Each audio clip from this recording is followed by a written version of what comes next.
Vamos a estar hablando de resultados, algunos de una indagación bajo el nombre de Perfilando la Resiliencia Comunitaria en Centroamérica, que era un proyecto llevado a cabo por un consorcio de ONGs que incluía Oxfam, Ayuda en Acción y la Federación Luterana Mundial, pero en concertación, coordinación con la coordinadora, con la Concertación Regional para la Gestión de Riesgo aquí en Centroamérica, y también un papel importante de esta red global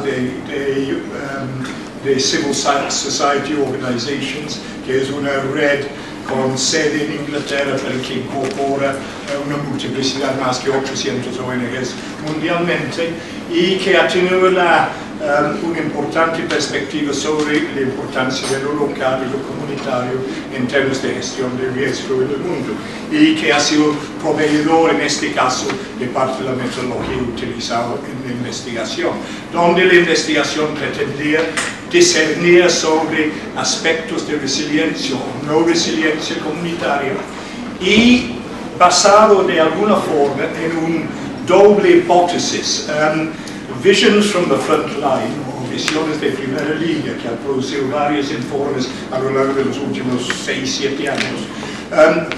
Sus primeros informes eran trazar avances en Hyogo, pero en términos de lo local comunitario. Parte de la hipótesis era, y la evidencia general, que los beneficios o los avances que se podían registrar en nivel nacional en la gestión de riesgo no se reflejaban en el nivel local. O sea, no había una filtración de los beneficios de la intervención a los niveles locales y comunitarios. Entonces, ese era un punto de arranque de muchos de esos estudios. Últimamente han cambiado de alguna forma y han dejado atrás un poco en Hyogo, ya se fue, así no se puede evaluar Hyogo más, ya es Sendai. Se metían más con conversatorios locales con actores para entender más a cabalidad resiliencia, parte de resiliencia, etc. Y esa es una hipótesis, que hay condiciones que no permiten la resiliencia por tal o cuales razones.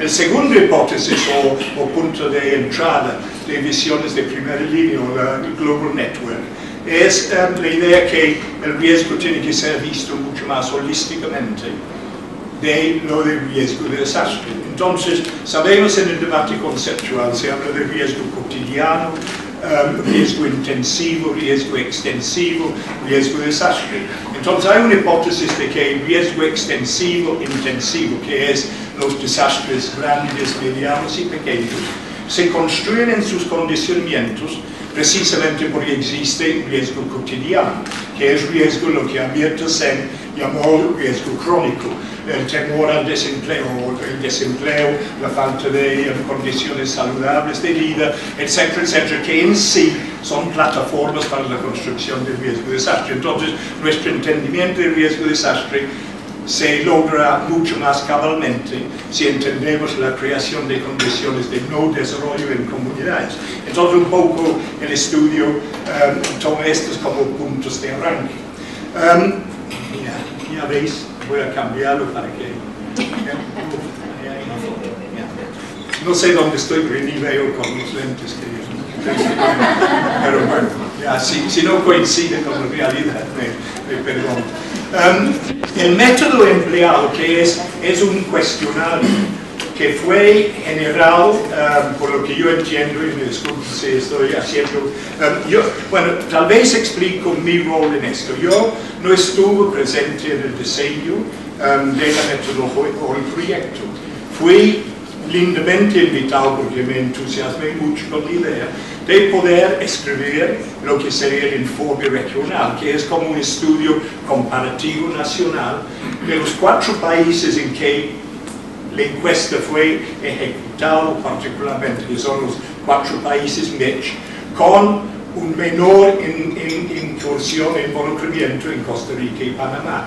Entonces, lo que yo hice era el informe regional comparativo de los 4 países, pero existen informes nacionales de los resultados para cada uno de los países de la región, Y lo que es interesante es que la base de datos creado a través del proyecto permitiría sin número de investigaciones más pormenorizados a nivel de regiones, municipios, comunidades o grupos de individuos con características similares dentro de las comunidades estudiadas. Así, vale mencionar. El cuestionario fue construido con base en 4 secciones particulares. Es importante mencionar estas cosas porque no es posible entender resultados si no se entiende el método, ¿no? Entonces, rápidamente, había 4 secciones en el cuestionario. Uno era sobre las características de los individuos entrevistados. Características socioeconómicas, asalariados, no asalariados, si eran dueños de sus propias casas o no, si las casas estaban en buenas condiciones de existencia o no, etc. No podemos profundizar más. Sobre las comunidades estudiadas, que eran 4 comunidades por cada municipio seleccionado dentro de los países, y había características de la comunidad como comunidad que se rastreaban en la encuesta. Después había una sección aún sobre los avances, en particular en el nivel comunitario local, que se había hecho a lo largo del tiempo en la consolidación de gestión local o gestión comunitaria de riesgo, y relaciones entre comunidad y localidad definido como municipio. Hoy en la mañana mencioné esta distinción entre comunidad y localidad, que es parte del problema de gobernanza y gobernabilidad que podemos encontrar en muchos entornos, etc. Entonces, había una sección sobre Hyogo, 12 preguntas sobre avances en la comunicación entre comunidad y localidad, etcétera, etcétera, ¿no? Las consecuencias de esas amenazas, las acciones que se perfilaban como necesarias para reducir las consecuencias y las barreras que existían para la implementación de las acciones. Este cuestionario y estas preguntas sobre resiliencia medido a través de esos factores fue aplicado a 4 tipos de entrevistado. Dominaba la comunidad o miembros de la comunidad en como un 80%, no me acuerdo exactamente los detalles, una proporción eran miembros de gobierno local, otros de gobierno nacional y otros de ONG con involucramiento y acción en las comunidades, ¿no? Entonces, este era el tipo de... Se hizo entrevistas en zona urbana y rural, o sea, no es exactamente como el centro de lo urbano.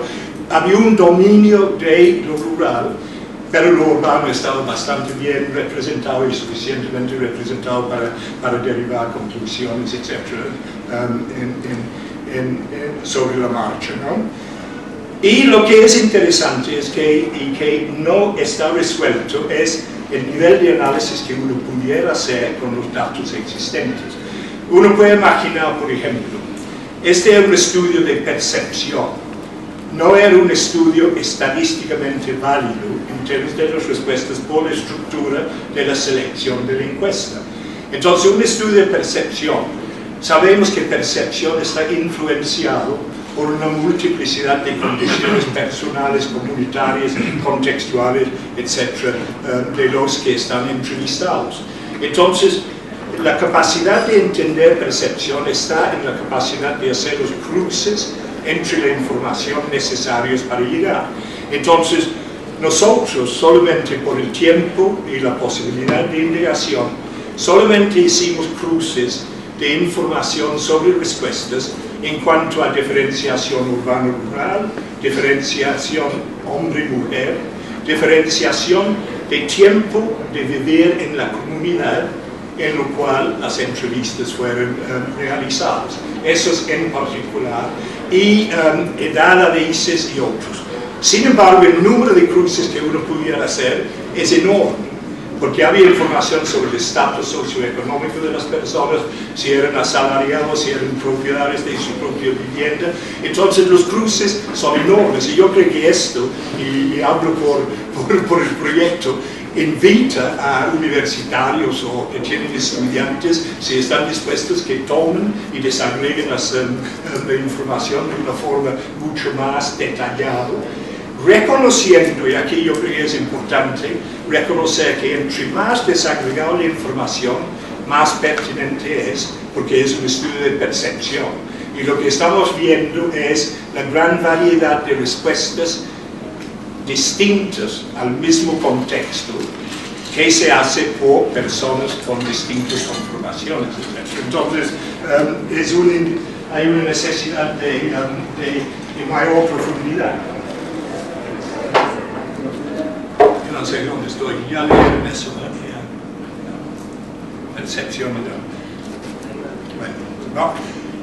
Tomamos un paso atrás de esta transferencia, que es una conclusión que se derivaba viendo 4 países comparativamente y viendo dentro de países en la misma comunidad o los mismos municipios, es que hay una gran diversidad, a veces abrupta, de percepciones sobre acciones a tomar, barreras, no tanto sobre consecuencias. Entonces, este es interesante porque percepciones son percepciones y nunca sabemos si la percepción refleja lo que es una realidad o es una idea sobre un contexto. Sin embargo, lo que sí sabemos es que las percepciones son fundamentales, porque la capacidad de consensuación de acciones está basada sobre cierta comunalidad de entendimiento de la forma que un problema debe ser enfrentado. Entonces, nunca podemos negar, y el estudio lo muestra con fehacientemente, la necesidad de diálogo con la población local, las comunidades, los gobiernos locales, si uno quisiera pensar en implementar sistemas adecuados de intervención-acción sobre los problemas que uno está enfrentando. También va indicando genéricamente, voy a quedarme con nivel genérico por el tiempo disponible, no voy a dar datos específicos porque son 4 países, 130 y pico comunidades o municipios en los países, es imposible, tendrán que leer los informes, etc.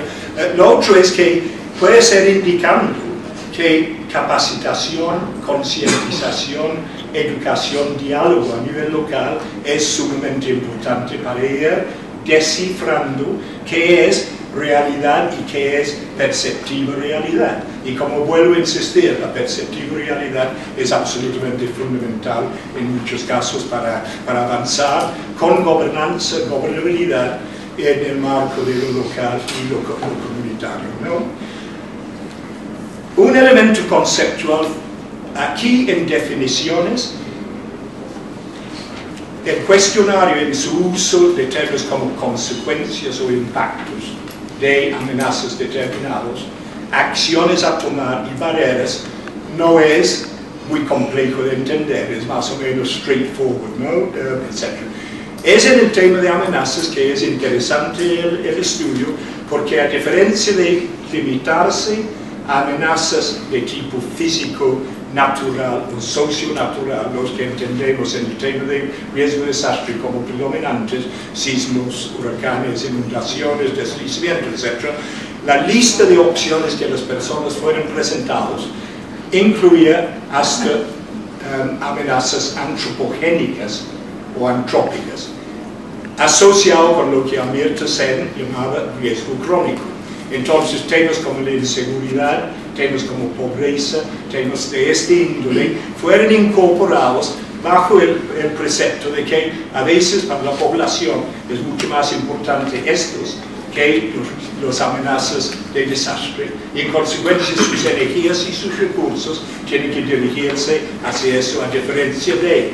Pero hay más allá un concepto de que en resolver estos problemas de riesgo cotidiano uno pudiera estar ayudando en ayudar con el problema del riesgo de desastre, que hay una ligación causal que atacando uno pudiera uno avanzar con el otro, ¿no? Entonces, no hubo algunos problemas que percibimos. Yo creo que la ventaja que yo escribí en informe regional y no había sido en el origen del proyecto es que puede ser constructivamente crítico del método y concepto, ¿no? Entonces, descubrimos, por ejemplo, con amenazas, que 4 amenazas dominaban en 80% todos los mencionados en los 4 países, en los 6.000 entrevistas, etc.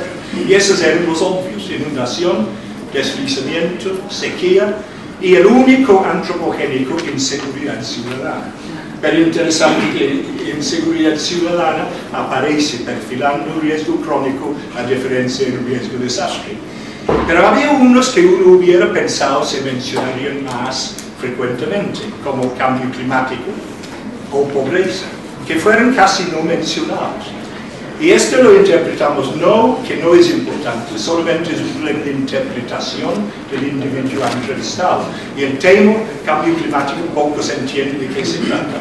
Y agarran asignar responsabilidad. Si tú dices, por ejemplo, aumento del nivel del mar por cambios en la temperatura global, entonces ya entiendo perfectamente bien. Pero el cambio climático es un concepto demasiado genérico y demasiado grande para así 5 minutos. Y pobreza es un poco complejo, ¿no? Yo ahí lo planteo. Pobreza no es una amenaza, a menos de que estás amenazado por la pobreza. Pobreza es un contexto que es vulnerabilidad. Entonces, esto lo digo porque yo creo que todos en el proyecto y nosotros queremos aprender conceptual y metodológicamente sobre la aplicación y cómo afinar, etc.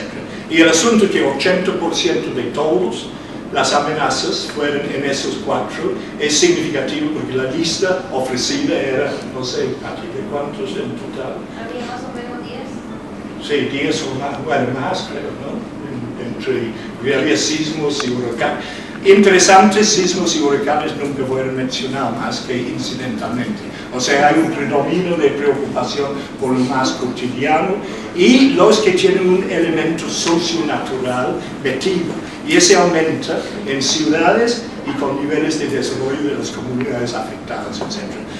Surgen unas nuevas amenazas que fue interesante ver en casos como Guatemala y El Salvador, el tema en El Salvador de enfermedades nuevas, que fue mencionado con cierta frecuencia, y en Guatemala contaminación. Estuvimos hablando con gente de Guatemala hoy sobre impactos de contaminación en ríos y peces muertos, etcétera, etcétera. Consecuencias, y tengo que ir muy rápido, son los obvios, ¿no? Impactos en vivienda, impactos en producción, impactos en vida, en menor escala que los otros, y de vez en cuando impactos en el costo de la vida y la canasta básica, etc.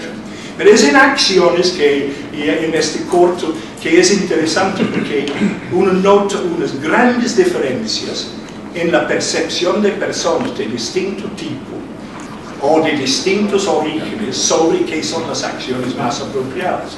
Uno es rescata esta división histórica entre soluciones estructurales, o sea, ingenieriles, construir diques o etcétera, etcétera, y cosas más bien de organización social o intervención social a través de la planificación. Entonces, si uno ve los resultados, por ejemplo, en Nicaragua, en acciones frente a inundaciones y deslizamientos, hay un predominio de ordenamiento territorial como la solución. Y en El Salvador casi no se menciona, es obras físicas.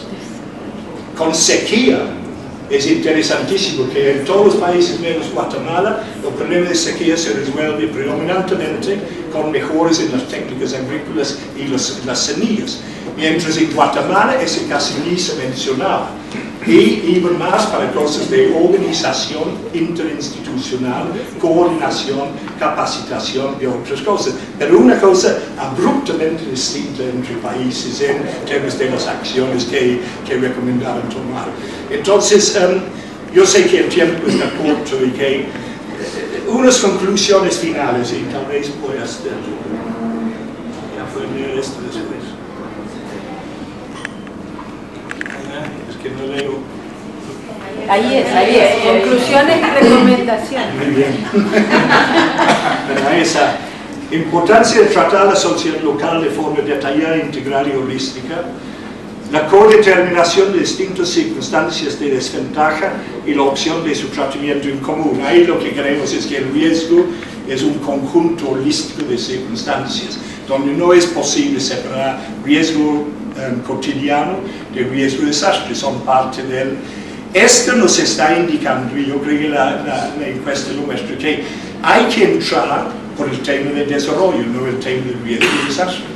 y ahí construir las opciones para intervenciones más consecuentes que tienen un doble finalidad, o sea, haciendo una cosa logras 2 o 3 propósitos en el camino, es entrando por la vía del desarrollo, y eso ya me vuelve a un tema que puse en el tapete hoy de la mañana, de considerar el problema de riesgo desastre como ADN de los que se interesan por el desarrollo local, no como una cosa transversalizada, sumado a, agregado a, lo cual nos indicaría otra vez, por ejemplo, igual como hemos argumentado históricamente, que no tiene caso tener unidades locales de gestión de riesgo, lo que tienes que tener es una unidad local de gestión del desarrollo, y en consecuencia colocar lo de riesgo en sus múltiples manifestaciones sobre eso.